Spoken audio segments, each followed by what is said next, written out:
Hello and welcome to Balls on a Tray, the super unexplainably named gaming podcast. I'm Tony Chandler, this is Season 4, Episode 2, and we're recording this on the evening of Wednesday the 19th of September 2018. With me tonight, as always, Simon Allen. Hi, Simon. Hi, Tony. How are you doing? I'm not bad. A few technical issues. I feel like we're starting this at about midnight because it's taken a while to get going. I blame somebody else. Yeah, as always. I'm looking forward to my cocoa. What have you got in those bags there? Those big pink bags behind you, Tony? That's just my scrotum. I must have left my zip undone. It's a bag that says presents, fun, and cake on the side of it, and I guarantee you it contains none of those things. Oh. But we're not going to find out what they do contain. Do you know what it contains? It contains other bags. Oh. You know when people give you gifts and they give you them in those like nice gift bags? Right. Yep. That's what it contains. It's a gift bag full of gift bags. It's like an incredibly posh version of like one of those shopping carts you see homeless people with in movies. Oh, nice. Yeah, in Speed, they crash into one, and there's a moment in Speed when you think they've hit a buggy. You think they've hit. Oh no, that's a pram. That's a pram. Yes, it's a pram, isn't it? Yeah, that's it. I remember. Keanu Reeves is like, "It's okay. It's just cans. It's just cans." You carry on. But can you imagine Keanu Reeves? Keanu Reeves being played by Robert De Niro in the movie. Yeah, absolutely. I watched John Wick 2 recently. I enjoyed that. I'll tell you what, as soon as we seem to have strayed into movies, I feel like it's time to introduce our special guest, who's a bit of a movie guy, Mr. Shaun Davis. How's Shaun? Hey, Tony. Hey, Simon. Hey, John. Hello. All right. that's the sound of somebody who I was knows all right until everything went. Now, either that was an ironic pause or something just went badly wrong. Oh, no, it was just an ironic pause. I thought Shaun had gone midway through saying everything went tits up there, which was kind of... Were you trying to be polite, Shaun? Have you listened to this podcast? I wouldn't bother. It went haywire, and yeah, I think my mic might be broken. That's why I think it might be the situation. Well, it sounded good now, and now we finally got you connected. But it was like, hit and miss whether we were going to keep Shaun on, because we were like, right, we've got to get on with this. Otherwise, Simon's wrapped up in bed by about 8:30, and, it goes on too late. But Simon curled up with a bowl of potpourri. Wrapped up in my pram full of cans, being pushed through the streets of, where is it? San Francisco that Speed's set? Where is Speed set? Is it LA? I think it's LA. Not sure. I genuinely can't remember. It's never ever seemed important before. An American city where they have buses. Oh, that narrows it down, Shaun. Keep looping back to Speed, don't I? Yeah, I watched John Wick 2. I really enjoyed that. I liked John Wick 1, and John Wick 2 I really enjoyed as well. But I spoke to someone else who really didn't like it, which just goes to show how wrong people can be. I don't really understand how somebody could enjoy John Wick and then go, but John Wick 2 was rubbish. They're kind of like... I don't know if they enjoyed the first one, but they did see the first one. Why did you watch the sequel to a film you didn't like? I know a bunch of people who liked the first and didn't enjoy the second. And I think he found the first one all right, and then thought, well, maybe I'll give the second one a go, and he was disappointed. But I'll tell you why everyone I know didn't like it, who enjoyed the first. They said the first had a storyline, but the second was just a 2-hour, is what a lot of people were saying. There was no dialogue, no story, and it was just a load of action. So I really liked the second one. Well, the second one's even more so probably, but the second one's got a real style to it. I really like that. But I think the second one leans into its lore a lot in a way that I didn't like as much. The first one's got a really simple plot. He's just avenging killed his dog. Certain things, and they killed his dog. Whereas in the second one, it's all about, the plot's kind of driven by the lore and like the it's almost like it's weirdly like it's a western in a weird way, and that it's these like strange customs and like morality within those customs or whatever. But the actual ride of it and the way it's directed and written, I thought was fantastic. Like I can look. No, what it was, really Simon, right? It was whole. It's affected everything that happens. So John Wick, the first movie, was like compartmentalized. It was its own thing. Cinematic universes, and everyone wanted to do a universe. and that affected John Wick. So they thought, oh, we can make this into a universe, and they opened it up so that we had a whole lore of. It wasn't just one hotel that did these special services; it was an international thing. There were assassins all across the world, and they're probably thinking we can. After Keanu Reeves has done 3 films, we can have Common come back from the dead and do a film. Yeah, Do a think you're film. right. It's all What I'd Marvel, really- that's Disney's fault. What I'd really like to see would be like a prequel movie where John Wick's dog goes on a rampage. That'd be pretty good. Did you see the dog he had in John Wick 2? It's a serious dog. I don't know what you call those things. You know those dogs that are just raw muscle, like they walk around, Chihuahua? they stride around. They're like, no, mate. No, it Shih was maybe like a Rottweiler, maybe. But it's just like they're like pectoral muscles and shoulders are quite threatening. Yeah, boxers, like a Doberman, maybe. Sort of like a boxer, yeah, but it's more serious. Boxers are kind of silly animals, aren't they? But yeah, that sort Rottweiler. of dog. Yeah, They're I think really Rottweiler's powerful. what it was, but pretty serious. I want to get one of those now. Do Apple make those or not? Probably not. The Yeah, Eyeweiler. Yeah. The Iwawa, yeah. Anyway, so So yeah, Sean, how you been? What you been up to? Anything interesting? Nothing I can really talk about. Oh, just lots of international espionage. Like the same thing you do. But, Yeah, I am James Bond with a very, very cheap tuxedo. my week has been up and down. My PlayStation 4 decided to commit suicide. So, but weirdly, today it beeped at me once, even though it's been dead for the past week. And also, in other sad news, a client that I use, which is called Inbox for Gmail, Google have just announced that they're going to kill it in March 2019.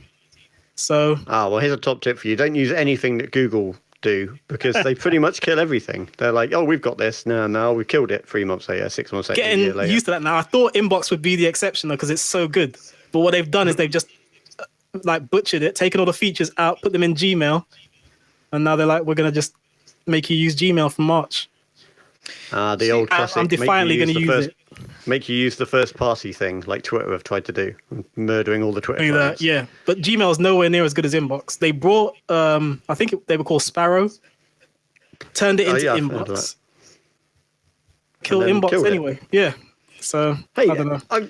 as fascinating as I find Gmail or email clients, which is not very much, I'm more interested in your dead PlayStation. I just realised as you were saying that your PlayStation died. When did you buy it? Like launch day? Is it like Launch console. I bought So it what- when Second Son came out. So when was this? 20? Oh, we've discussed this 13. before, and I can never. I bought it early 2013?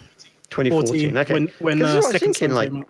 by this point in the previous generation of consoles, people had PS3s were failing left, right, and centre, and 360s obviously have been failing constantly throughout that entire period. But I was just thinking that apart from you, you're the only person I know who's got a failed PS4. My friend Paolo, his one died 2 weeks before mine, but he is some sort of PlayStation surgeon. He took it all apart, ripped every single piece out of it. Want to do because I don't want to lose all the stuff I've downloaded again for the third time. But he took everything apart, vacuumed out everything, put it back together, and it came back to life. Service. He says if I'm willing to lose my games again, he'll do the exact same thing for me. Even though Worth a he's try, isn't put a it? I'll disclaimer say on it that I'm not an expert. The So problem can't is, get like, worse. if you've got two options, haven't you? Try and fix that one, which means you're going to lose your games, or you get a new one, which means you're going to lose your games. Like, Games, you're going to have to re-download or reinstall Well, everything anyway, aren't you? There's a way to transfer. There is a way to transfer, and I But your PlayStation has to be alive. Yeah, it's got to be working. Yeah, you can't just plug in the Can't- hard drive somehow. can you not? Can you really? Oh, okay. Yeah, because Even the if hard you drives pull are the disc encrypted out, to the specific yeah, machine. Yeah. Then that's it. It's a dead hunk of metal. And I put the 2 terabyte in because Tony told me it was a good idea. Tony's It is a fault. good idea. A whole load of games on there now because of the space I had. And that's a whole load that my ISP are probably like, no, every time I re-download them. So, but if I've, you've not got a download limit, then that'd be all right? But I take mine to work. Well, I have never done that, but my fallback would be to take it to work because I had the same thing. I had a 2 terabyte drive which I had to refill up with all the games. I just gradually downloaded them, but I could have taken it to work and stolen their internet. Yeah, is your connection not so great then, Simon, in the middle of the enchanted it's fine. forest where you live? Well, no, it's actually very good connection. But yeah. No, it's a bit of a pain. It sounds like you're screwed, Sean. Yeah. That's my advice. You're not going to like Yeah, I think I am. I'm like considering getting a Pro. Don't consider it. Just I wouldn't replace. Yeah, I wouldn't replace a PS4 with a PS4. Replace it with a Pro, definitely. Why not? Yeah, don't buy You've it. got a 4K TV, haven't you? I was talking about a prostitute. Yeah. I don't think you'll get that many goes out of a 400 quid prostitute. To be honest, you probably get That's far quite a lot, longer. Depends where you go. I don't know. It depends on whether you're talking 400 very cheap goes or one £400 high quality go, isn't it? Really, I suppose. They call them escorts. Is that what's the difference? I don't want to talk about cars. But I have to say though, I mean, it's one of those things. Like, I mean, yeah, it's frustrating to lose a console, but I mean, what they cost, like 300 odd quid. It's quite a chunk of money. Don't get me wrong. But then if you think about all the money you've sunk into games and plus memberships and all this stuff over the years, it's a fairly small chunk of your sort of overall gaming budget. Although I suppose you are one of these. You don't buy a lot of games, do you? So I suppose you don't spend a huge amount per year. When I do buy my games, I buy the best version of the game. Oh, so are you going to get like the Uber Duber Red Dead Redemption 2 one that comes with a horse? Yeah. Like an actual horse? Yeah, exactly. Yeah. All that stuff. Like when I bought Arkham Asylum, Arkham Knight, it was the 80 quid version and all that. So even though I don't buy regularly, I always buy the top end. So I have to say though, I've been looking at some of those deals and some of them are not very good. Like Red Dead Redemption 2, there's like a £15 X. There's like the basic one, the kind of middle one, and then the top one. As far as I can tell, the top one and the middle one are almost no difference. There's like a couple of small items that you get for like 15 quid. I can't really. There is extra story content I saw on the one that I was looking at, which is why that's the middle one. I understand why you'd go for that. That's the one that I've gone for personally. I don't understand why anybody would go for the other one because there's just a handful of things for like £10 or £15 more. It seems the middle myself. Then I realized that with Hitman 2, they're offering one for another £15, but the difference in it was just early release. Like you get to play it a few days before anyone else. That's not £15 is not worthy of 3 days of me being able to create a contract before Simon plays it. I've been thinking of doing that with FIFA though, because I want to play it early because I really enjoyed the demo, and it's £20 more, and you get a whole bunch of Ultimate Team stuff, which I'm not that bothered about, but you get to play it. And I seem to think that the listing on the store was quite surprisingly vague for such a high-profile, big-money release. They were just like, you'll be able to play it a certain number of days early. Yeah. Like, you fucking tell me when it's coming out, kids. Yes, the answer is 0.01 of a day early. Get it 20 minutes before getting someone else. weaker as we go on. They're giving us less and less reason to pre-order.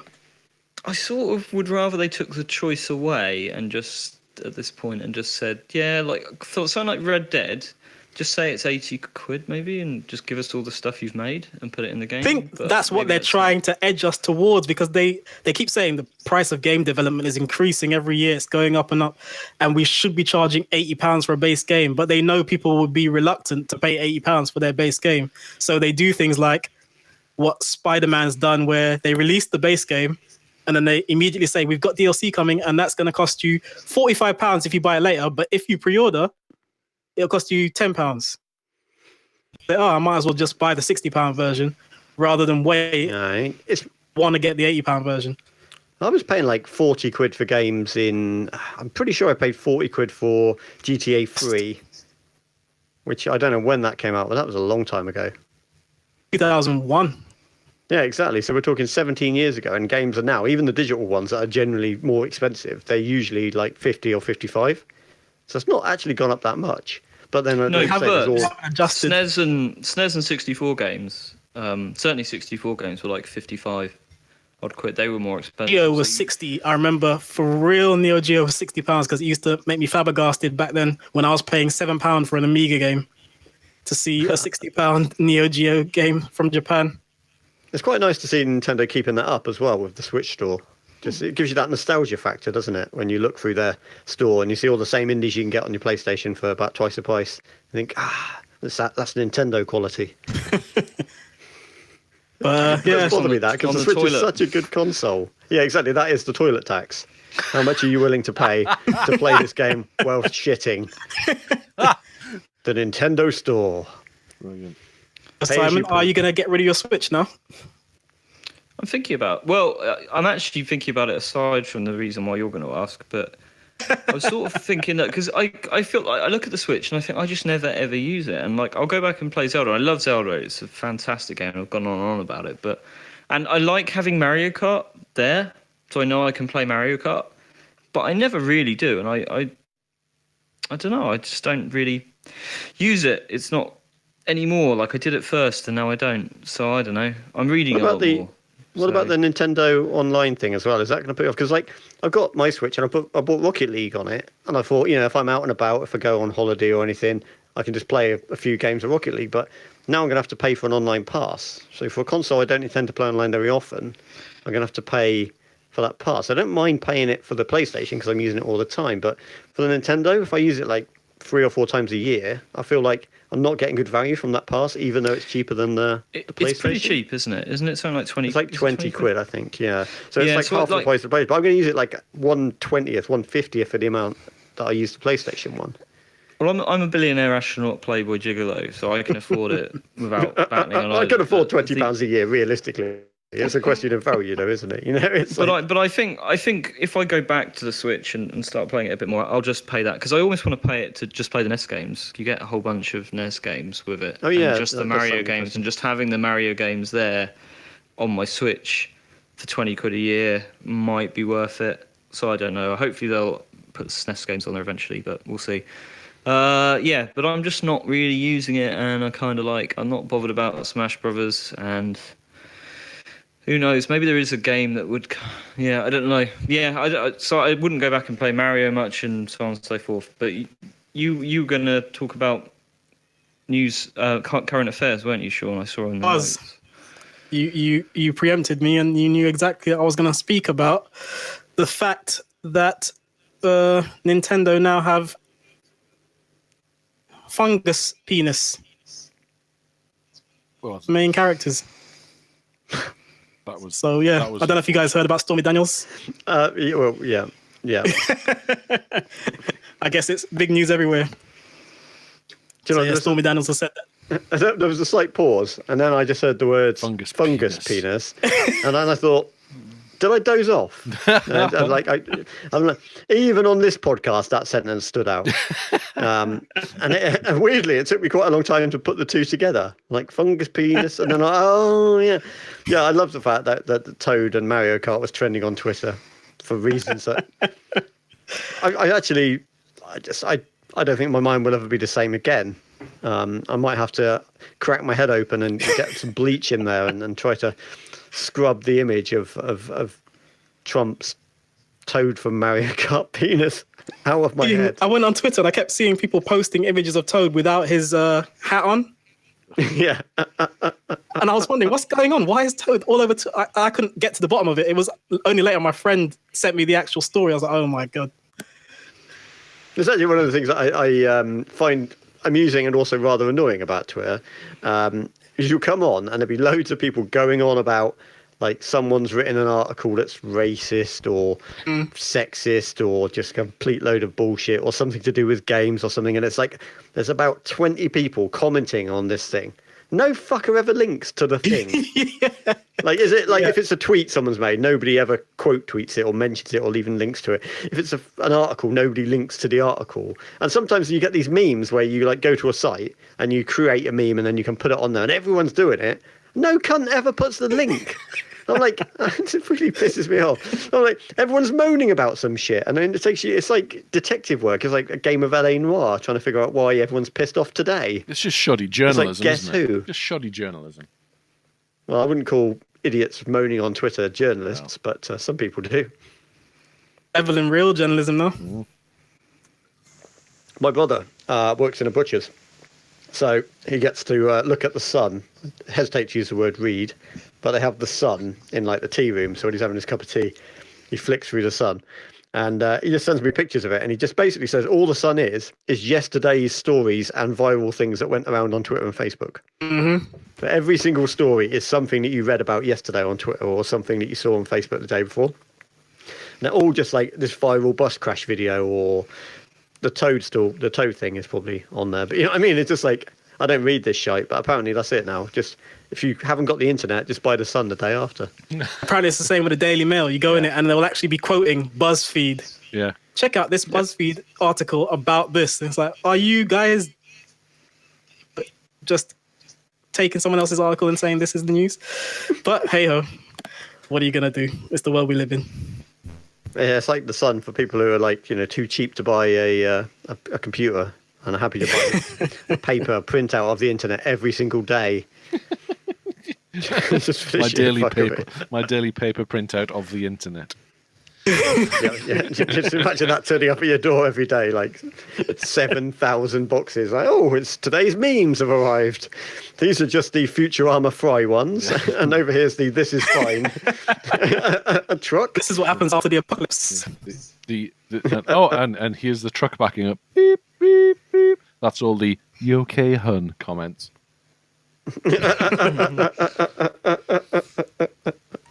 Anyway. Oh dear me! Right, where were we? I have absolutely no idea. I completely lost the plot.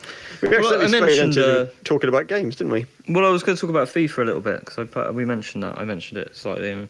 The demo's really good, and I think I think I've said on this podcast a year ago or whenever it was, I started playing FIFA 18. Yeah, I really liked that version of FIFA. It's probably my favourite they've ever done, and this year they've kind of, it plays the same roughly, and they've added a couple of extra gameplay features that I kind of got to get to grips with, because FIFA's actually quite a skillful, difficult game, perhaps surprisingly for those uninitiated. But so when they introduce something new, it's actually often quite complicated. But the actual stuff around the edges, they've done a bunch of quality of life stuff that seems trivial, but I really like. So that things like you can change the shapes of the teams on the radar, and you can when you change your set piece taker, it no longer has to load them in. Like it does it really quickly, and just little stuff like that. That's great. You can save game plans and switch to them during the match. And then when you're doing couch co-op, which is one of my main sort of use cases for FIFA, it now will track people's stats throughout all your different players. It will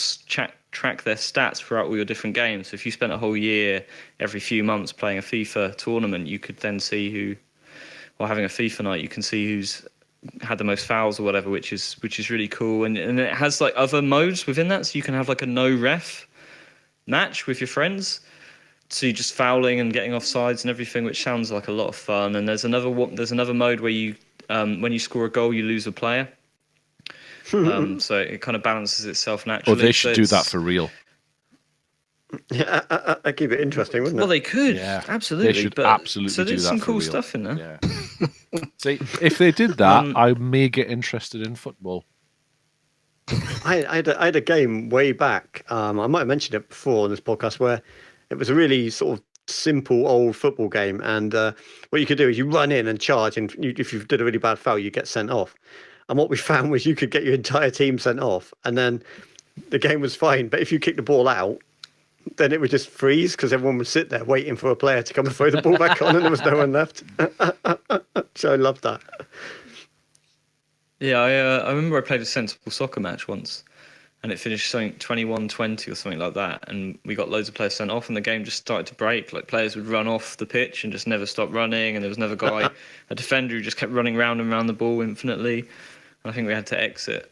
I liked it. I have the rule of once you get 4 players sent off, that's a forfeit at the time. Yeah, that's the official rule. So I'm sure that's what FIFA does now, isn't it? I was going to say, in terms of modifying the rules like that, like having no refs and stuff, I played on Rocket League. They introduced this tournament setting where you could go on and register, say I want to play a tournament, and there'll be a tournament that starts at a certain time, and you go on and you play. It sets up all the brackets, and you can go up to the final. So there was a trophy for being MVP in a tournament game. So me and Rook, who's been on the podcast before, we joined this game doubles, and it came down to, I think there were only like 3 teams in it. But for some reason, this idiot, you know what people are like, you give them the option to change things and they fucking ruin everything, right? So what he'd done is he set it to the best of 7 games, which was like, sod that. And then the worst of all, they'd done a thing which I didn't even know was in the game, where they'd set an option called no reset on goal. And I didn't know what that meant, but when we scored a goal, what it meant was the ball immediately respawns in the middle of the pitch. But you're playing When still. there's no, like, Don't move back to the position. yeah, there's no kickoff, basically. There's no countdown, no kickoff. So we scored a goal, and we're both down there and tapping it into the goal, and then they scored one at the other end. It was just absolute bullshit. One time, I charged up the middle's goal, scored one straight into the middle, and then I reversed back to have another go because the ball just instantly respawned. Of course, it respawned behind me. I reversed into it, and Paul scored it into my own net. But it was just like, I was like, this is the worst modifier ever. That I mean, is there anything like that in FIFA? so Can you good. completely ruin the game in FIFA?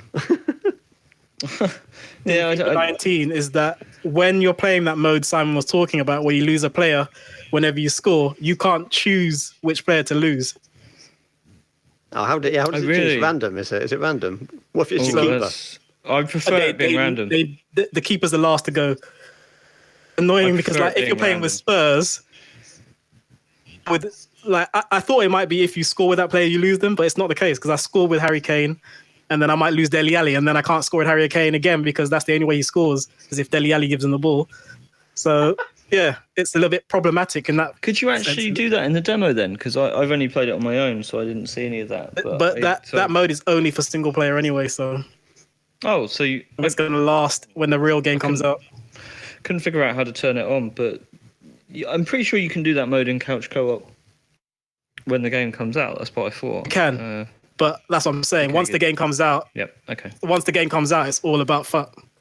Well, yeah. I mean, I don't know. That's what you said. If I end up I getting thought you were being rude. if I get the expensive version, I might try. But weirdly, FIFA's the only game I have this problem with. It disconnects. Actually, that's not true. Just Cause 3 did it as well. Like, it disconnects. Something about my internet connection. It disconnects periodically, which is fine just to generally in FIFA because you get out of the game in Korea or whatever, and then you press R3 and it reconnects. But in FUT, it's just like, oh, you've disconnected momentarily. You are out. Yeah, that's going to screw you over. It thinks you're cheating, which, to be fair, I am massively. But that's not the point. Speaking of EA Sports, have you heard about about dealing with loot boxes? I heard that Belgium Belgium say that it's started illegal. Thing about it's akin to gambling, and every company that's got loot boxes in has basically started backing off. So you've got people, even like BioWare, they were going to put loot boxes in, and they've said, okay, we're not going to put them in. EA Sports have been the one faction that have said, we are going to fight you in the courts. What happened was originally it was, I think, Belgium and Netherlands who were saying we want to try and ban loot boxes, and maybe Australia as well. The moment EA Sports said, especially in FIFA and Madden and stuff like that, and we're going to fight you in the courts, all of a sudden, a whole bunch of other countries who were still on the fence about it have now joined forces with Belgium, different countries who are saying, this is gambling, we're taking you down. So EA have kind of screwed themselves. Is there anything more fearsome than joining forces with Belgium?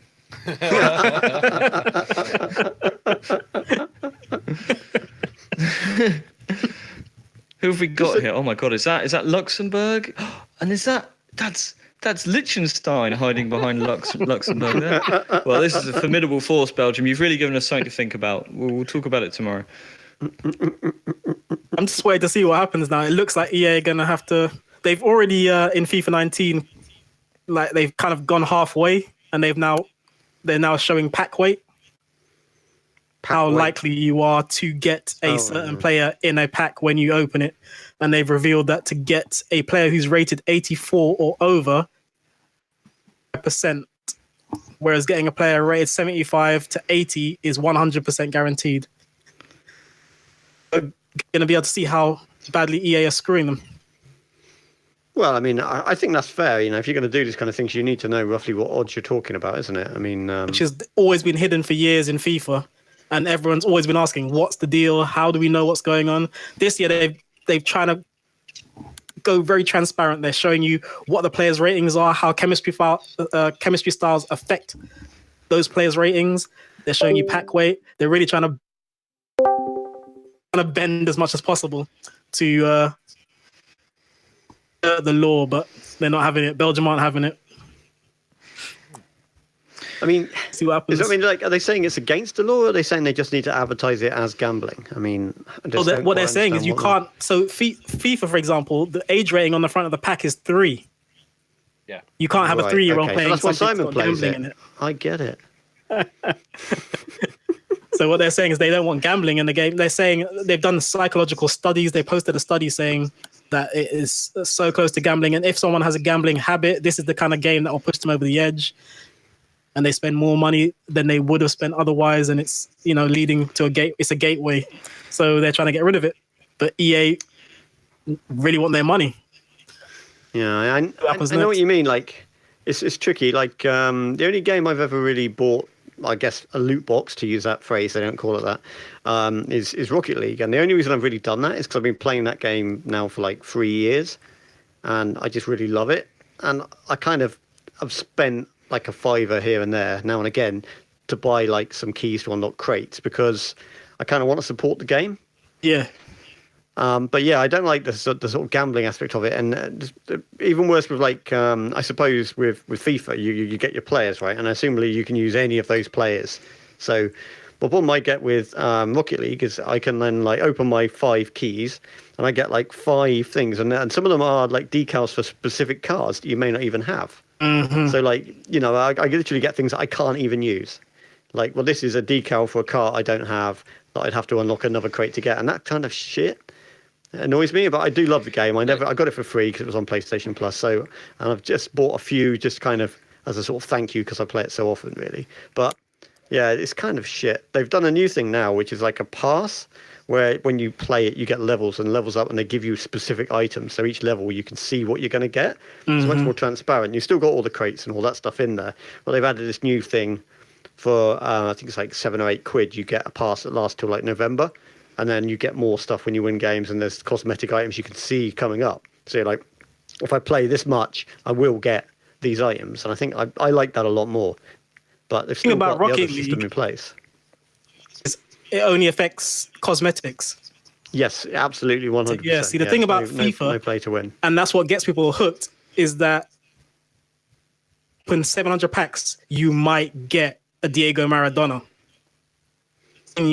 There was a guy last year who sent in the a phrase I'm looking for, where you request from a company their data. Oh, freedom of information request. Information. He sent it to EA Sports, asking them to reveal how much he'd spent on FIFA. And £24,000 over the last 2 FIFAs. Jesus. 24,000. I mean, yeah, it's crazy. He said it didn't really affect me. He said I earn a good wage and my wife earns a good wage, so I didn't really miss it. Quite shocking to see on paper how much he spent. And he also found out that they were taking information. So they had not only his information, but all the people on his friends list as well. So just by them being on his friends list, EA knew about what they were doing, so they could efficiently target them and see if they could get them to spend money. Can I just say, right? I mean, like, I like to spend money, particularly on shiny new Apple gadgets normally, right? But I'd love to have 24 grand that I wouldn't notice. That's a bit more than earning a good wage, isn't it? That's the kind of good wage that, say, like the head of the Tory party would think was standard, isn't it? It's. Do you want me to give you back that 24 grand? No, that's all right. I earn a good wage. You earn a good wage. You're not. No, it is per hour, but it's a good wage. Say goodbye to 24k. I remember reading that article and thinking, that's bullshit. Like he doesn't earn a good enough wage for that to not be to not feel it. Yeah. What's that work out at? 24 grand. I can't do the maths. 24 grand. How much is that per week? That's a lot, isn't it? Well, that's 24 grand over 2 years, wasn't it? So that's 12 grand. That's £1 a month. 250 I remember pounds a week. There was a girl I knew who used to work at Woolworths, and she earned 12 grand a year.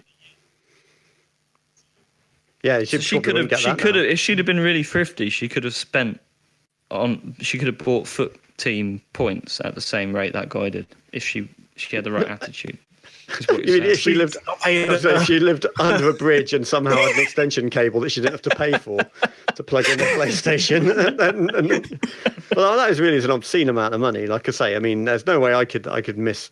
Well, suppose I could. In fact, when Hannah goes into nursery quite soon, we will be paying £1,000 a month just to not have her around the place.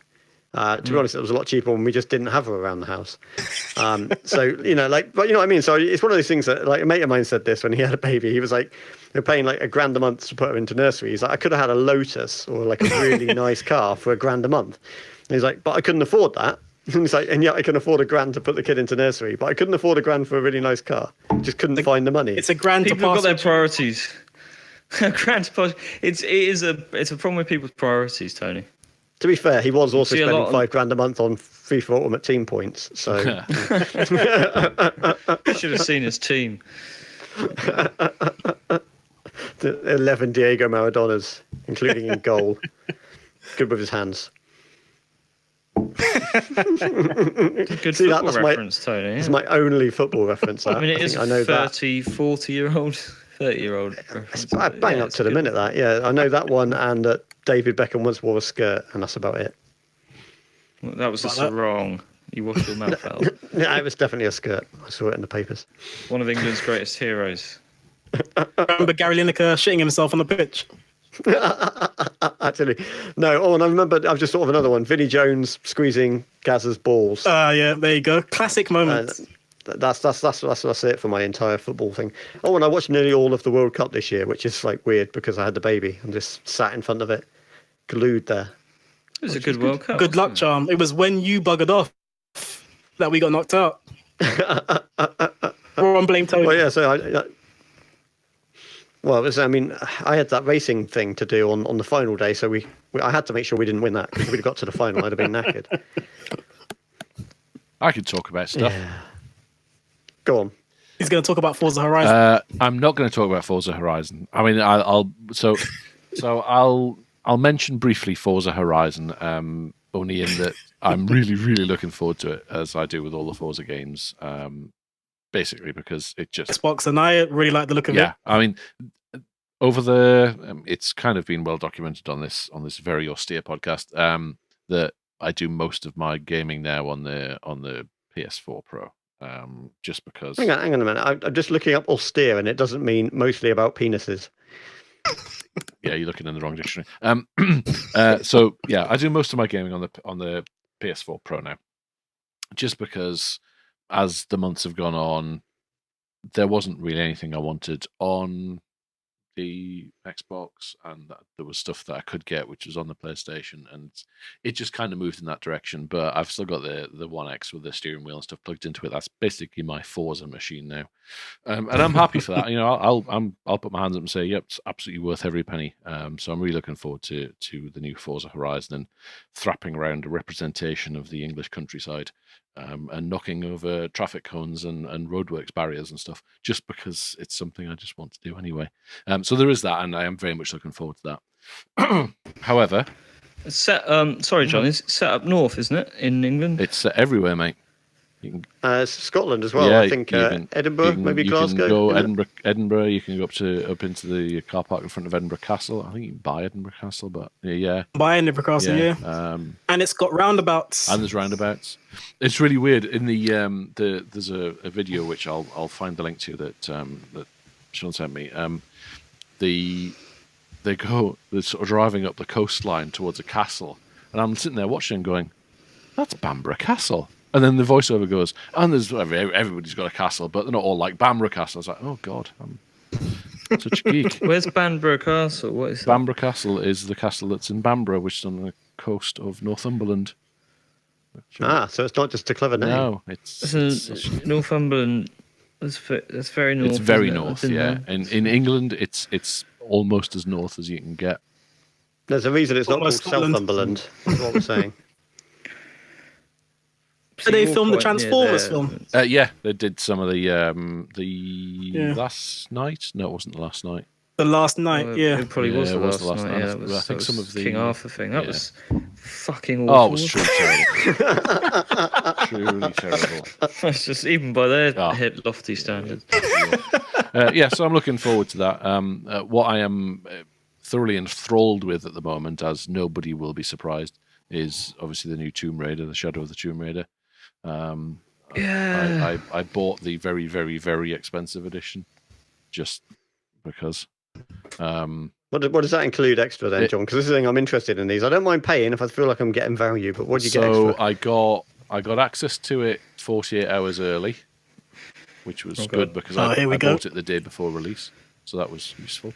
I got I got all. I'm crossing off these value features as we go along. I got the legacy outfits. I got some. Hang on, are the legacy outfits by any chance? Is that code for skimpier? Can we do real talk for a moment, John? Okay. So I got the Rise of the Tomb Raider like collector's edition, and I had all the outfits. The second I got to the first bonfire or camp or whatever, I had all the outfits basically, and that kind of hampered my enjoyment because there were kind of collectathon milestones to unlock outfits, and I thought, well, I don't need any more outfits because I've got all these. So does that? I'd rather have to earn the stuff. Do you know what I mean? Yes. So the outfits that you get some of the legacy stuff from the earlier games, and some of that you get rewarded for having played the earlier games as well. I think there's a split between the two, but I've got to be honest, I don't know what it is. You get some additional outfits, which I don't think you can gather in the game. So it's like a bonus. You can't get it if you don't have the special edition stuff. And you get some weaponry, which I don't think you get early. I think you just get in the game as well. So there's some extra bits and bobs. I think there's three outfits, 3 weapons, stuff like that.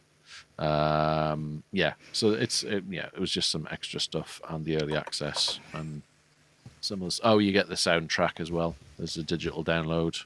So you get the music and some of the sort of offline reading and bits and pieces. So I just kind of offline reading. Well, you mean pictures of Lara Croft? There's some backstory stuff, I think.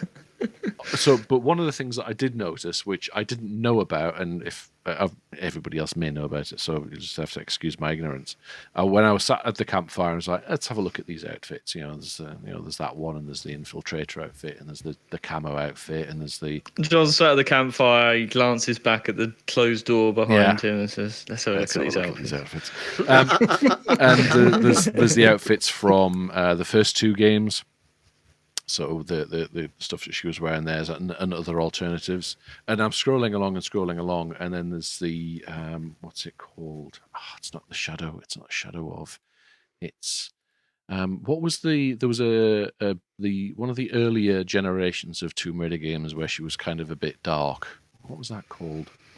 Angel of Darkness? Yeah. So there's the Angel of Darkness outfit, which is the character avatar from Angel of Darkness. Really? And there's a Tomb Raider 2 outfit, which is the character avatar from Tomb Raider 2. Oh, wow. So you can play through Shadow of the Tomb Raider. Talking pointy boobs. Yeah, absolutely. Flat face, pointy boobs. So I sort of looked at that and thought, that would be really cool for about Reminds me of my 15 ex. seconds. But it was really just neat to see those sort of throwbacks in there as well. So that must be really weird, like that kind of low poly Lara in this kind of really high res world. Yeah. It'd be like having Pac-Man in Uncharted, wouldn't it? It'd be like, yeah, because They did it in Metal Gear Solid as well. did they? did they? 5, you could use Snake's Yeah. MGS1 avatar. Yeah, right. Yeah. It's obviously Low a detail thing face. now. It looked appalling. So here's a question.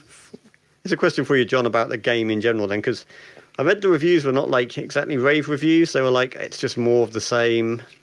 Not much has changed. There's some annoying stealth bits, and they were quite.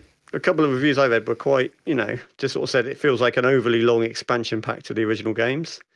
I think I don't know if that's harsh. I haven't played it. I think it may be slightly harsh, but again, I mean, you could have said the same about the Uncharted series. Well, it's just the same thing, with maybe it's a little bit more shiny and the characters are more polished.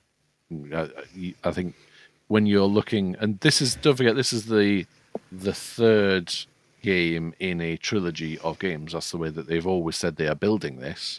So it is Yeah, going to yeah. feel like more of the same because it's a continuation of the same thing. So, Well, and I wouldn't expect it to be radically different, but you kind of expect some evolution, right? I mean, I don't know. I haven't played it. I don't know whether well, I that's the think, perhaps the reviews were just but I harsh. think there is evolution.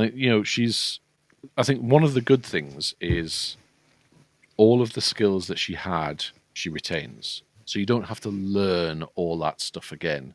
Occasionally, you have Yeah, to that's cool. get the equipment to be able to do it, but as soon as you've got a bow, an arrow, and some rope, you can use rope arrows and pull Okay. down barriers and fix Right, but they can zip still lines and stuff limit like you that. to using that until you find the rope. Exactly. So. The skill points. yeah. So there's other things which you can learn through, which are skills which seem to be more native to, or the way that they've pitched it is more native to where you are, rather than just something which you would learn and would be applicable everywhere. So I think they've pitched that reasonably well, although it's a little bit contrived.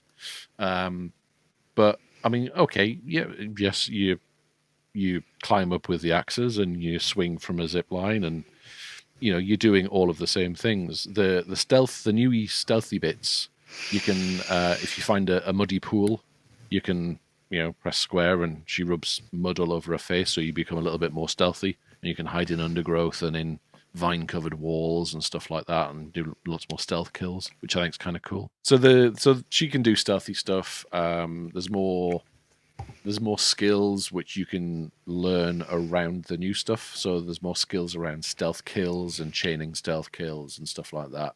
I mean, don't get. I'm a sucker for that kind of stuff anyway, and I think it's great. I'm kind of getting into it. I've got far enough into the game now where I'm going to start using the fast travel back to previous campfires and finishing off those areas. But I have actually found myself really not actually being that bothered about the story at this point. I know it's going to drive me forward, but there is enough to do in each location that I'm interested enough just to do the stuff that's there, rather than going, all right, I'll come back and do that later. But let's crack on and get through the game and get through the story. So, I mean, for me, it's fantastic. I love it, and I'm always kind of torn between that kind of thing. I like to kind of get through the story, and particularly now with the baby, at less time to play. So I kind of found myself driven down the story path more. But what I've always found previously is, like, if I just sort of pace out the story, then I'll do the side missions and stuff. But once I've finished the story, I kind of tend to lose interest in the side missions and stuff. So I kind of need to like drag out a game to far enough that I want to enjoy it. Without going too far. I wouldn't go into it in too much depth now, but Zelda, and I played Zelda quite a lot recently when, again, looking after baby. And I dragged it out too much. I did too much side stuff. I did too much exploring. And by the end of it, I was a bit bored of it, which is a shame. And I got what I call the Simon feeling, which is when a game just sort of outstays its welcome. I was really enjoying it, and then I just kind of thought, well, actually, I made this drag on too long. If I'd have just cracked on a bit more, I would have enjoyed it more. So, like, it's I find that a gamble. Like, you kind of want to get your money's worth out of a game, but you don't want to sort of pull too much out of it so there's no enjoyment anymore. Like, you've strained every nugget of joy out of it, and you're just there mercilessly panning through poo. That's sometimes what it feels like. Yeah, I did that with Rise of the Tomb Raider. Like, I loved the first sort of 10, 15 hours, and I was just going through the early areas, just grabbing everything. And then by the time I was just trying to work my way through the story, I just wasn't really enjoying it as much. But that first 10, 15 hours I loved. So I kind of don't mind, because I really did enjoy it. And the story's so sort of throwaway that it doesn't really matter to me. Yeah, I mean, I think Rise is probably a good example in that there was a narrative there which was good as a vehicle to bring you to different locations, to different environments, to do different things. And for me, the fun in that game was actually being in those environments and doing those things, rather than slavishly following what the story demanded and buying into that. And I think that's the nice fine line that I can tread with games like Tomb Raider and Uncharted and Horizon Zero Dawn to a probably to a greater or lesser extent, depending on the perspective, is that there's enough there to drive me forward, but there's also enough there to distract me every now and again and keep me interested in the where, not just the what. And I think it's maybe it's testament to the writing or the environment or the modeling and stuff that allows me to just invest in that rather than going, oh yeah, it's another one of these zones and knowing what to do. And some of the puzzles, some of the challenge tombs are fucking awesome. I did. They always were good. The challenge tombs in all those games. Last night I was doing one, and I sort of walked into it, and I just looked around and was like, what the hell is this? A lot of them, you kind of, you do a scan, you think, okay, well, yeah, that's got to go there, that's got to go there, and you just kind of work out how you get to the various places. But this was so involved and so complicated, and there were so many different layers to what you had to do and undo and redo in the right order. And it just made me think, what kind of twisted fuck comes up with these things? In some Are you playing in hard mode? No, I'm playing in like normal down the middle of the road mood because that's kind of where I am. But it's one of the things I love with any optional stuff though. Like the Ratchet and Clank games always had these kind of puzzles, and they were like relatively noddy. You could do them with a little bit of thought, almost brute force them, or just figure it out by luck. And then they had some optional ones to collect some like hidden collectibles, and they were really fucking hard. And that's the great thing about like the challenge tombs and anything optional like that. If you don't have to do it, they can make it as hard as they like without cutting you off from the rest of the game. And I think that's a really nice way to do it.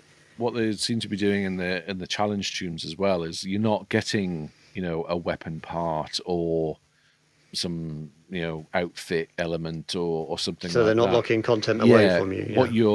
What you're getting are skills in your skill tree, but they're not core skills. So the way that the skill tree's set up is it's 3 parts, and from the middle to the outside, obviously you generate your core skills and you build on them. But around the outside, there are skills that you can only get from doing challenge tombs. I think that's great because you're not locking anything away by not doing the challenge tombs. You're not shortcutting anything by doing them and getting that skill early.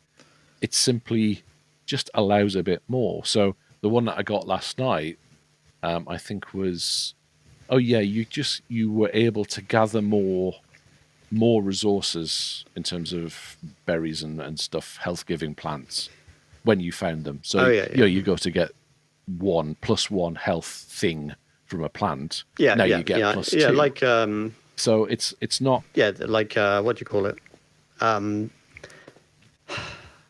Horizon Zero Dawn did that sort of thing. You could up your scavenging level. And it's not core to the game because to be honest, before I got that, I topped out all my hoppers. I was full on health and full on perception plants and all the herbs and stuff. So it's not like I was struggling to find these things, but I guess it simply means that you don't have to worry about it. So you don't have to think, oh, okay, I need to catch every one of those plants as I'm going through, because if they get more rare, then I'm going to be stuck. But you get to the end of it, you get a prize, and you think, oh, that's okay. It's not, it's not earth shattering, and it's not a waste of time. It's like, that's okay. That was worth doing. Solved the puzzle, got a prize. Try the hard mode, John. I haven't tried the hard mode yet. I tend not to try hard modes on games because it makes me upset and sad. So doesn't have a really interesting kind of selection of difficulties. You can have like a hard traversal mode and like a hard puzzle mode and like a hard combat mode. I think that's really good. There's so many games that you like. Yeah, because I'd like that. Like some of the Uncharted games are like that. You'd get to a bit and it would say like, oh, we've got to find our way up there, and you'd be looking around, and then it would go, oh, bing, bing, bing. Yeah. Like, hang on, I wanted a bit more time to find it myself, Mm-hmm. So I really like that, like, to have a harder traversal, but not necessarily harder combat. I think I read that that's it's one of the really nice things about the new Tomb Raider game is that they've taken that, and I think it's got some decent accessibility options as well for quick time events and button mashing and all those kind of things can all be turned off and switched off. They fired the guy who paints every ledge white as well in hard mode. Those disappears. The button mashing thing I found was when they went through the option, it was like, oh, thank God for that. So rather than when you're trying to crowbar something off, it's like press X and you got to keep fucking press an X or square or something, and fill the bar up and your thumb goes numb and stuff. Now there's an option if you basically just hold it down. Imagine if they'd have had that mode on like daily Thompson's decathlon. Oh, how awesome would that be? Back on the old Commodore 64. Yeah. Instead of waggling the stick, you just had to hold Yeah. it. You're showing your age, man. Just push right. But if they'd gone with the Last of Us method of timing it. Well, again, I mean, I think the timing's good, but it's if anyone with slightly slower reflexes or motor issues, I hate those. It's really good, time actually. Things. I hate them. Well, I'm sort of deliberately brought that up partly because I want to angle towards what I've been playing and move things along. Oh, great, thanks. I get interested in something and sure talk you move about things it. along. No, that's enough. Let's talk about me. Yeah, fine, whatever. All right, I'm just going to say, John seemed really engaged and happy there. I know I wasn't enjoying totally that. switched off. I agree. So just I prefer him miserable. So just before Tony monopolises the rest of the podcast, I'm gonna chuck a complete curveball in.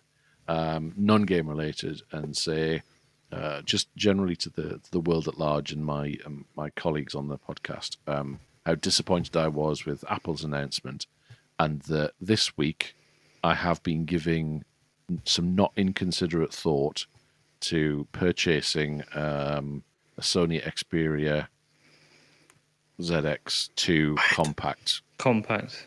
Yeah. And a new. Because you're going to set Simon because off of again. because of the iPhone SE. Yeah, so discontinuing the. So you don't want to buy a tennis? Child-based model. A tennis. Or a tenner? 10S.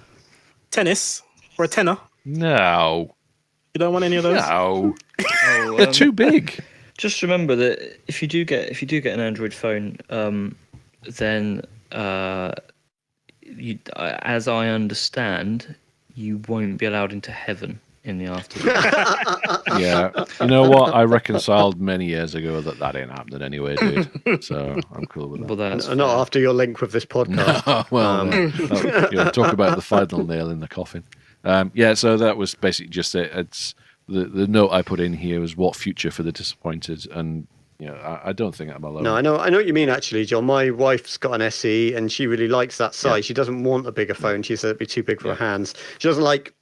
I was going to say she doesn't like handling mine because she says it's too large, and that wasn't even meant to be a pun. But she just finds that the 5.8 incher I've got at the moment is just too big to get her hands around.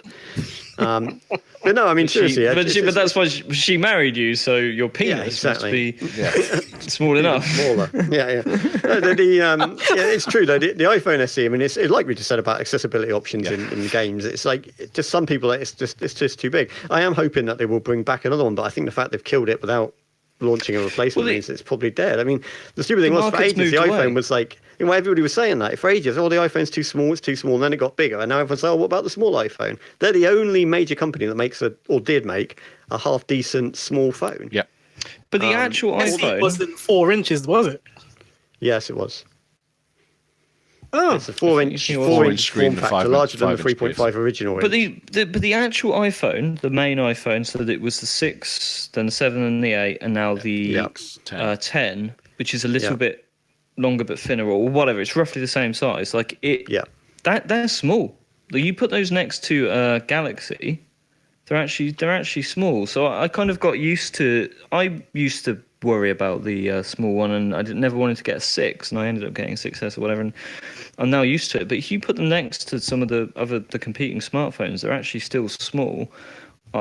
Maybe I'm wrong on that, but I felt like that was the case a year or two ago. How small is this Xperia one, John? Is that as small as the SE, or is it? The Xperia is 5.3 inches tall, so it's a little bit taller. It's in straight line physical dimension of the case than the SE. The SE is 5, so it's a little bit taller. It's about the same width, and it's a little bit thicker. But I had a play with one. I genuinely went up to the shop and to one of the mobile phone shops up in Touchwood, and I had a play with one. It feels great. I like the shape of the back. I like the curve, and fuck, it's fast. I mean, the SE is quite an old. And SE is like based on 5S. which is The 3 years old. well, the SE is the 6 guts in the 5S shell, isn't it? But Yeah, so we've had the 6S, the 7, yeah, exactly. the 8. But I mean, my only frame of reference is that I have 2 phones. One of them is the SE, and the other one's a 4, which I just keep because I happen to have 2 numbers. And so I go between the 2, and 4 is just like, oh my god, it's like death. And I pick up my SE and I go, oh, this is nice. But then I just played typing some stuff on the Xperia and moving between apps and swiping around and stuff, and god, it's like lightning. So Yeah, to be So fair, you know you won't comparing be able to an use SE the inbox for to Gmail. something old.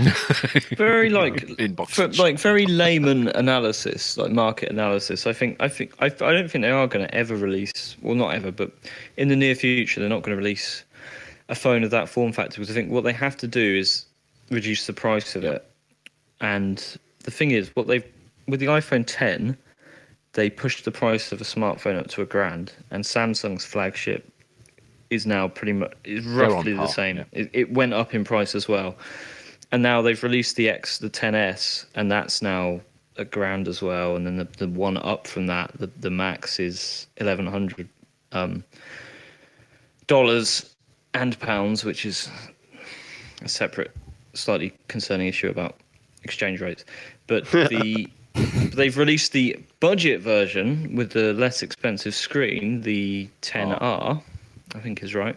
And we were talking about that at work, and someone used the terminology budget, and I said, well, it's £750. So I mean, it's Samsung, less expensive. Galaxies aside, it's flagship really for any other provider. Like it's not budget at all.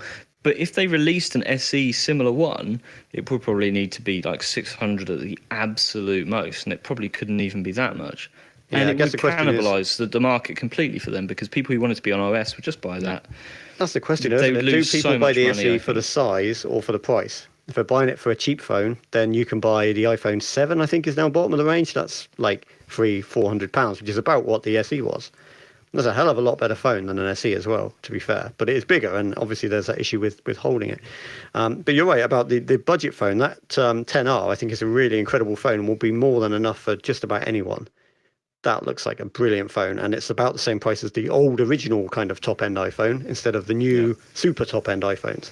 So I think that's going to be very popular. But I mean, if I mean, you're like, talking for me, about, I've got a 10S on but order. if you're talking about pricing, I mean, I fitted in my car a head unit which is CarPlay, and that's basically what it does. It's got an FM tuner and an aux input and CarPlay. That's all it does. So if I change my phone, I'm going to have to change my car stereo. However, does it not do Android Auto? Most of them that do CarPlay also do the Android. No, it's an equivalent. Alpine ILX 700, and it's CarPlay specific. Just because I'm a fucking idiot. That's what I We'll let you run Android Auto. No, not at all.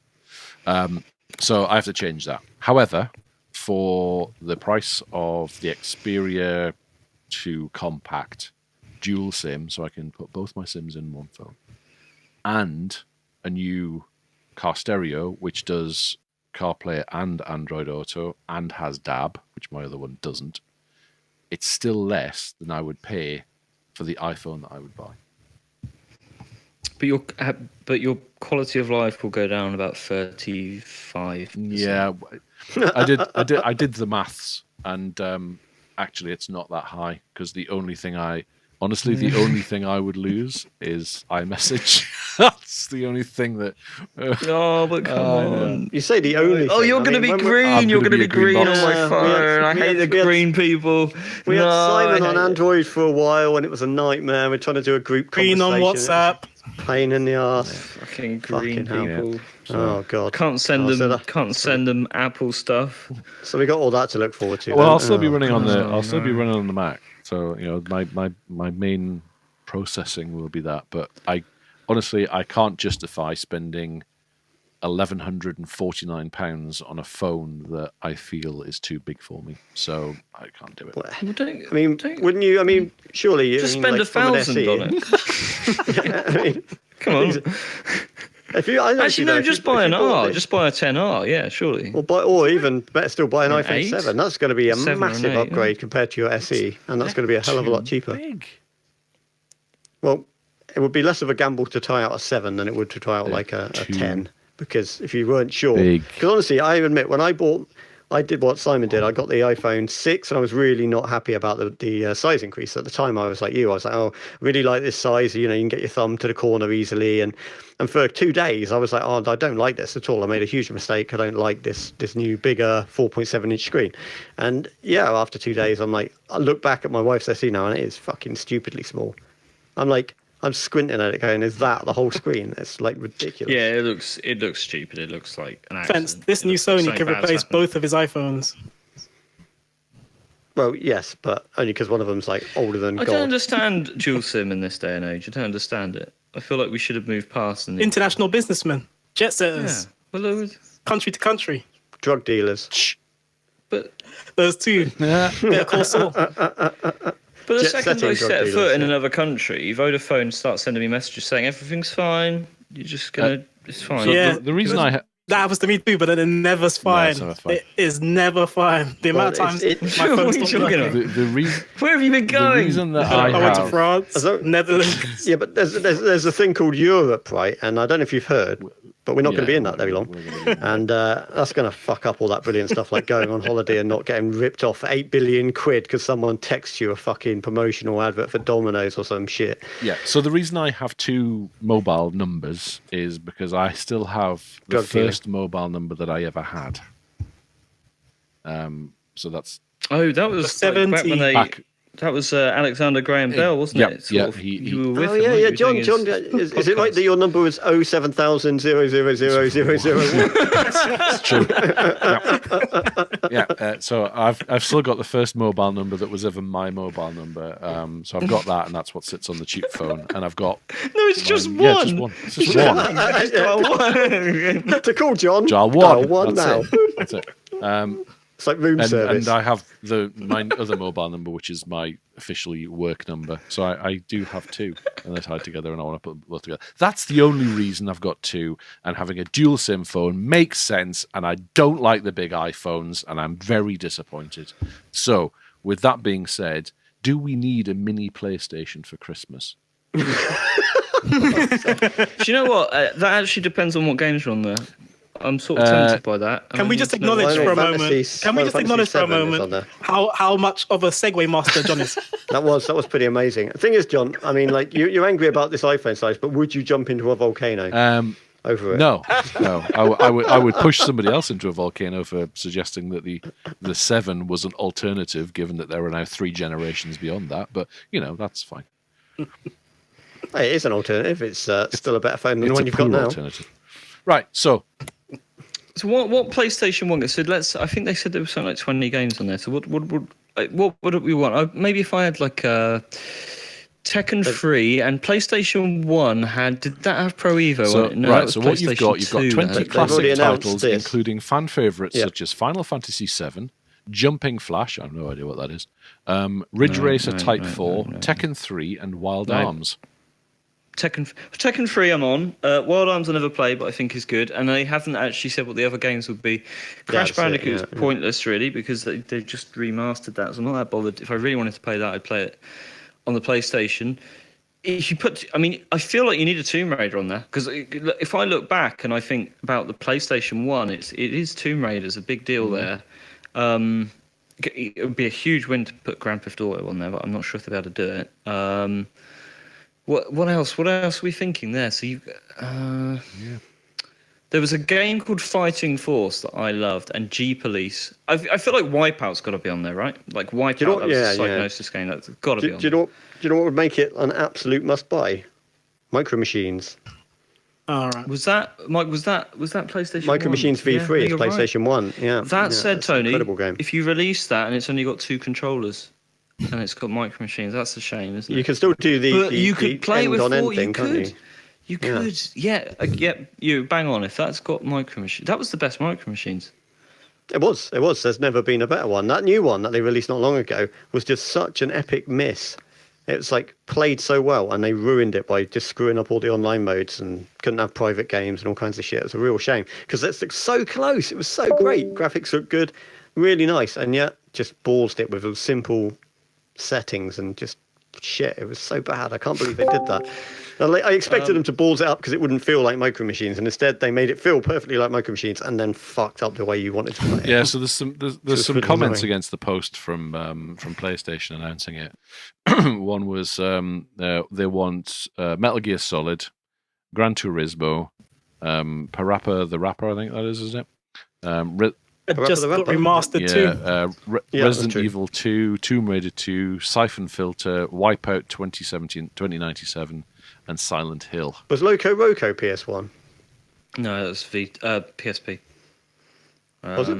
Okay. Yep, there's PSP. So because you had the tilting stuff in there, so Siphon Filter would be an interesting get.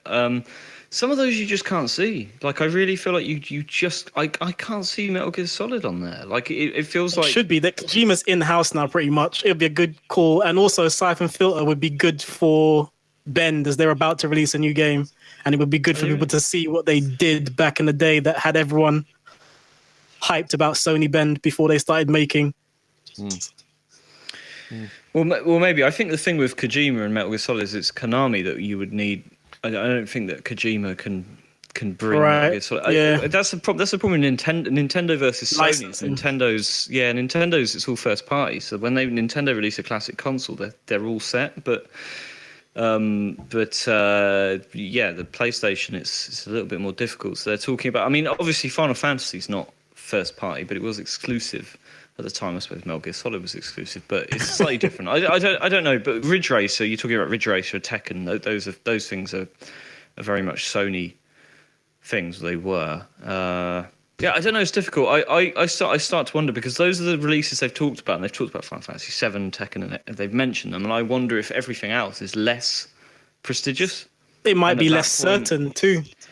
They might not have it all tied down yet, so they're like, we'll mention the ones we know we've definitely got. And the ones we're still trying to discuss and sort out.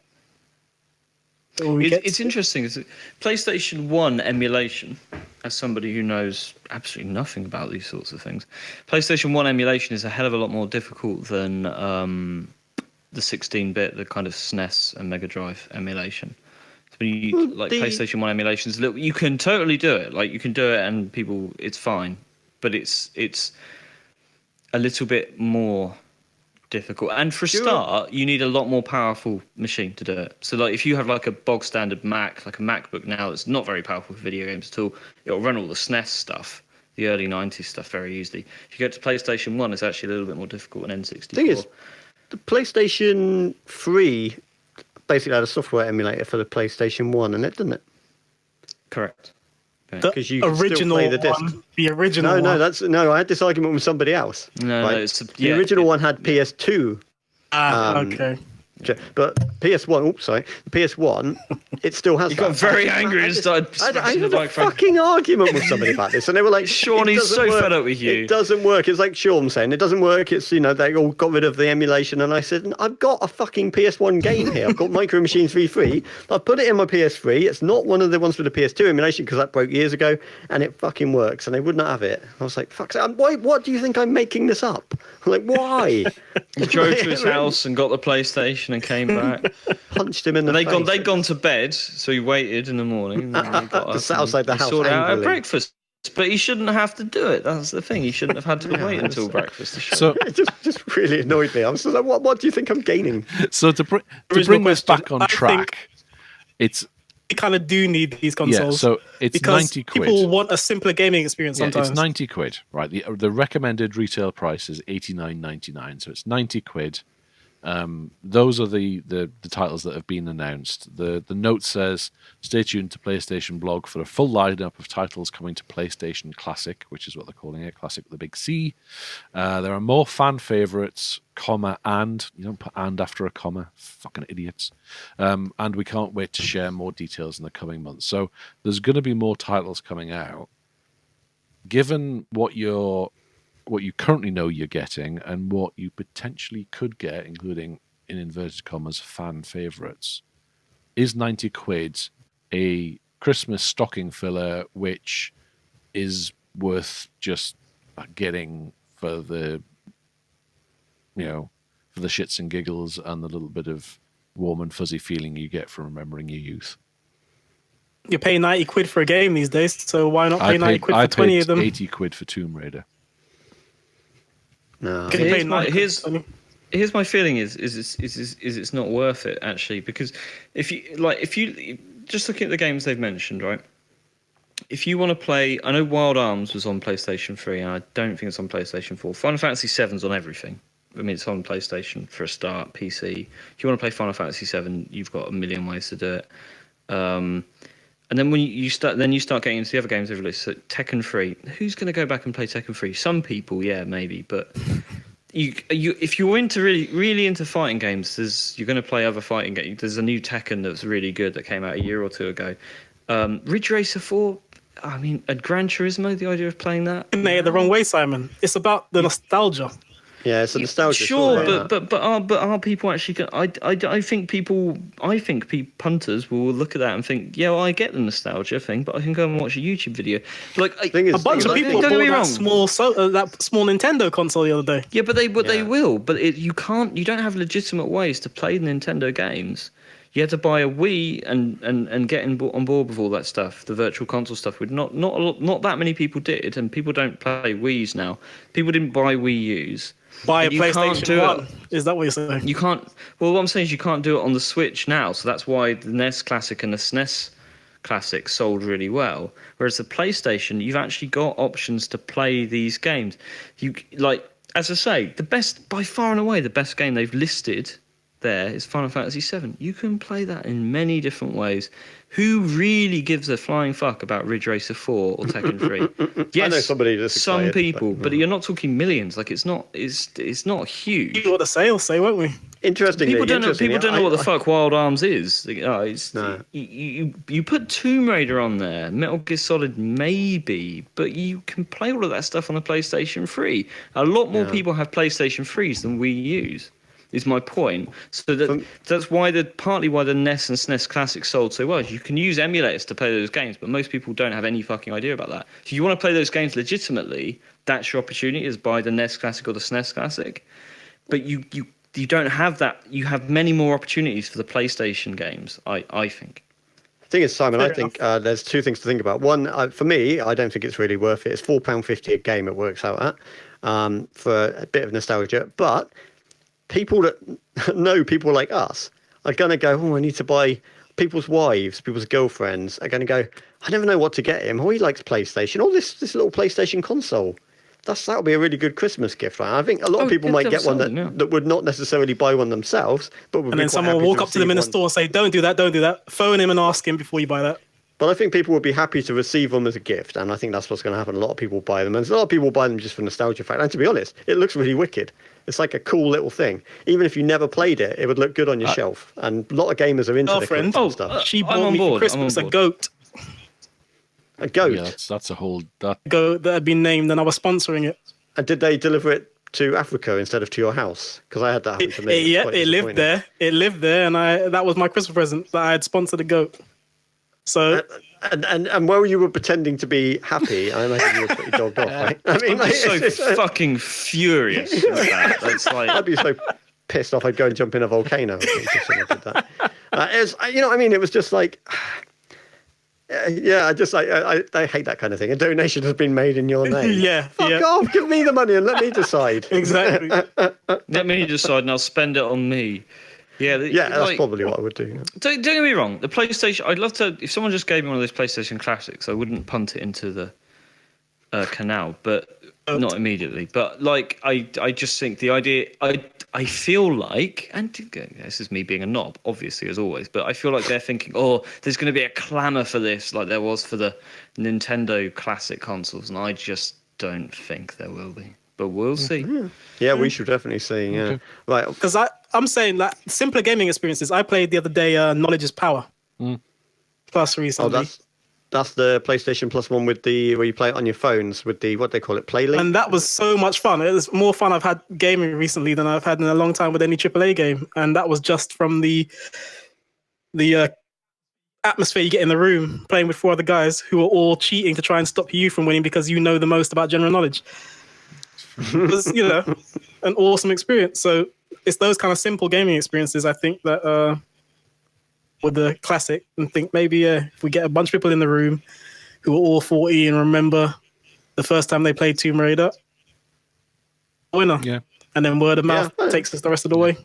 I think it'll be popular. I personally wouldn't really be bothered about having one. Although, as I said, I actually really like the look of it. I'd kind of like to have one, even if I didn't really care that much about playing it. But for 90 quid, it's too much, really. For me, like I don't like the PS1 look, the original PS1 design. And this is completely subjective. I don't think it's wrong to think Oh, no, I that. mean, it looks really dated now, but it's still a kind of retro thing, isn't it? I mean, it's like... Yeah. I mean, if they made a whole range of consoles of all the different ages that were all that size, even if they didn't work, if they were just models, they would be quite nice things to have. What do we think wouldn't looks mind the those. best? Looking back, like I think like the Mega Drive looked better than the SNES. I think so. Like the Mega Drive. Do you know, I was up always a there. fan, and I stood alone here, of the original massive PS3. That was my favourite looking console. Yeah, the one that looked like a grand piano. I loved that. No, Everyone hated actually, it, no, but I thought it was amazing.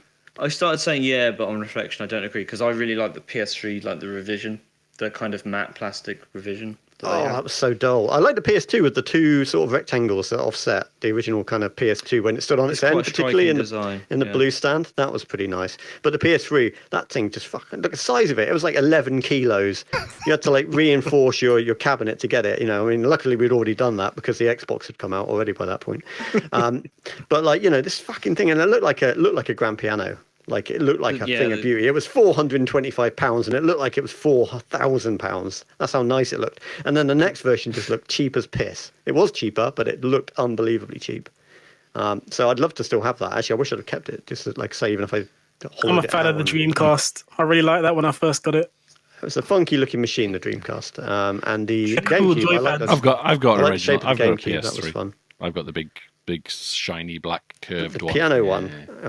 The term vast quite a thing. monolith gets thrown around, but I feel like it's absolutely applicable to that PS3. So I have to say, in terms of ugliest console of all time, the original Xbox definitely. I've wins got one that of those as well. So I'm conscious of time, and I'm putting my producer hat on because my clock Yes, says we do need to move on. 1 hour 47 minutes, and I'm aware that there's some But to you've be got taken off 25 the, minutes of me ranting.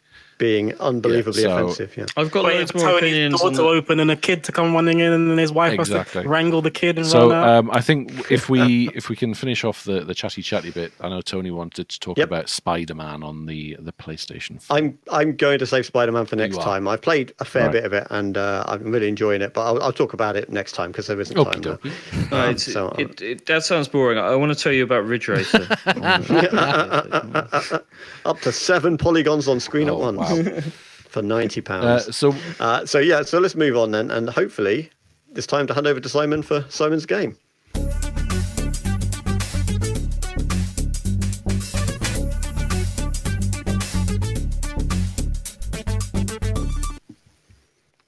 So they didn't. Welcome to Simon's Game. They didn't actually check with me, and last week I didn't do a Simon's Game, and I haven't done one this week, so it's really awkward. I'm kidding. I'm fucking with you. I've done a Simon's Game. How funny is that? It sounded really plausible as well. I was waiting. Basically, me That's saying what I said, fucked up, and they're like, "Yeah, you probably have fucked up actually." On balance. All right. So I am a video game. This time, and I will. Who won last series? Actually, who did we? Was it John? Wasn't it? Yeah. No, was it John? It was Yeah, I John think won that a was series. embarrassingly. I think Isn't that there was incredible? there John was won an a anomaly. series. Yeah, isn't that amazing? Is that one of the signs that you're in the Matrix? It's like a black cat walking past twice. Then Yeah, Morpheus we tap you on the shoulder and say, "Oh, John Brown on the Balls on a Tray podcast." The Simon's Game, yeah, that's one of the signs of the Matrix. Yeah, you're gonna have to We take already this went on pill. to the. We already went onto the dark timeline quite some time ago. Yeah. Sorry, it wouldn't. So, okay. I'm a video game rather than a character. I'll read a series of 10 clues, and our contestants, which is producer John, host Tony, and guest Shaun, have to compete to guess my identity. They get 1 guess per clue, 10 clues. So there we get potentially 30 guesses. So strap yourselves in, listener. because it could be a big one. Sean, you've got a decent history, I think, on Simon's game. I think I could name contestants worse than you, and I could probably name at least one that I think is better than you. Also at the game. How do you feel about Simon's game? I feel like if you tell me the answer now, a lot.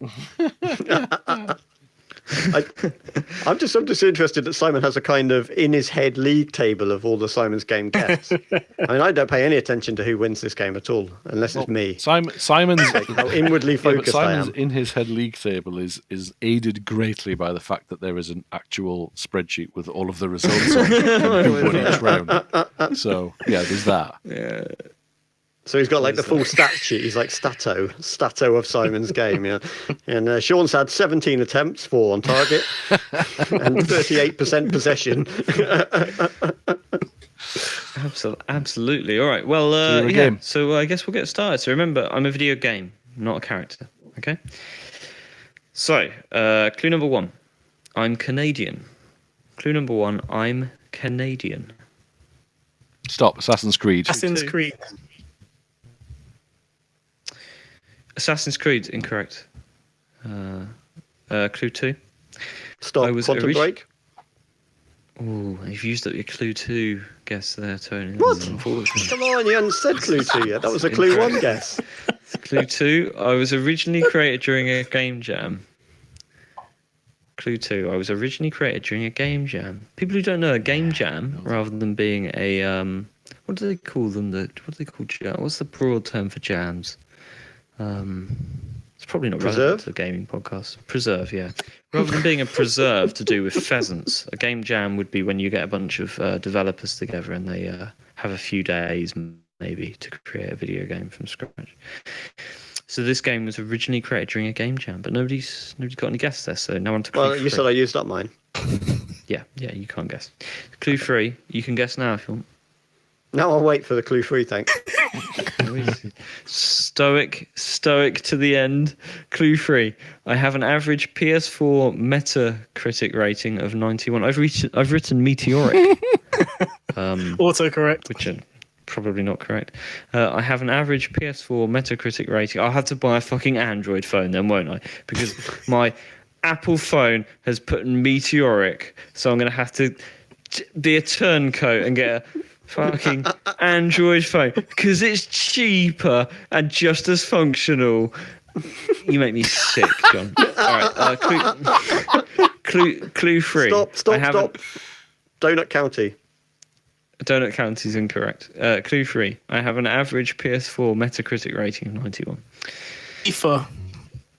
Oh, FIFA is incorrect. Clue 4. My main character is called Madeline. Clue 4. My main character is called Madeline.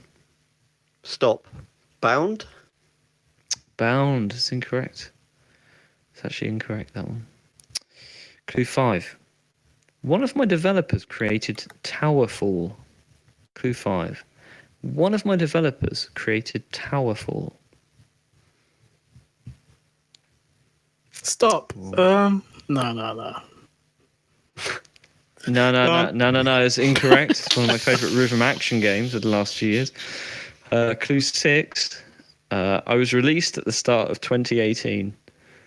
Clue 6. I was released at the start of 2018.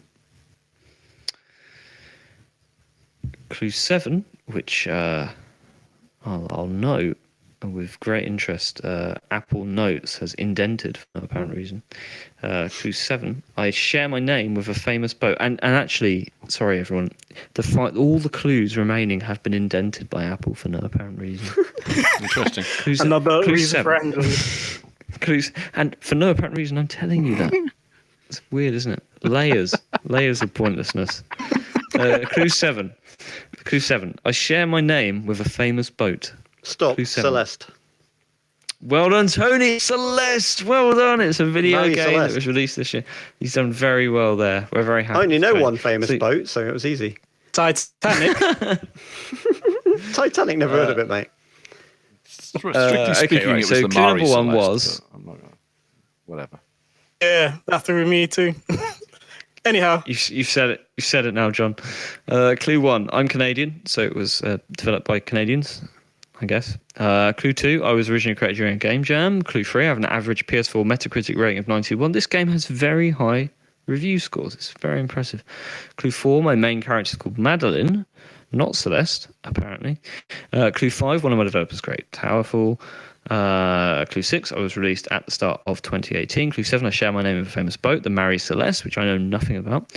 Was that the one that... No, I'm going to The show Marie myself. Celeste. I think it was famously found with like no one on crew board. just drifting. No sign of... So nobody knows there what was no happened. sign of any struggle. There were half-eaten meals still on the tables. There was no storm. Nothing else had been washed aboard. There were simply no people on board. They probably all jumped into a volcano because Exactly. of Brexit. Clue 8 was... Hence the expression when you Also go to on- work and it's quiet and you're like, it's like being the captain of the Mary Celeste around here. That's what you say. Interesting. Clue 8, I'm also on Switch, Xbox and PC. Clue 9, I'm a very difficult 2D platformer. And clue 10, my name rhymes with molest. So that takes Tony to 1 point. say that clue 8 is a John has terrible 0. clue. and Shaun has 0 points. So there we go. That brings Simon's going to a close for one more week.